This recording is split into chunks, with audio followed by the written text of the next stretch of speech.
guys, Alex here with Avant-Garde 911R and Bring a Trailer. We had a few questions about the 66 and I want to go ahead and show a video of the items working instead of just typing away, so let's do that. So let's start with lights. Power those guys on. Got lights on there. If you want to go around to the rear, you can see the rear lights also work. Then I'll step on the brake here. Brake lights work. Coming around on the interior here, I can show you the, let me turn on accessory, wipers turn on, and you have multiple speeds.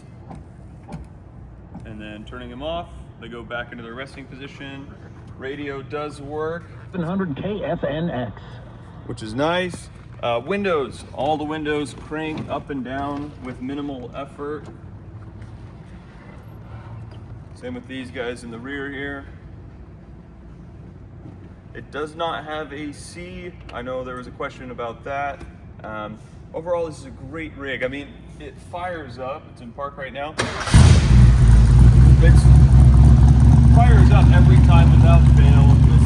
This is a really cool 66 that drives well. You can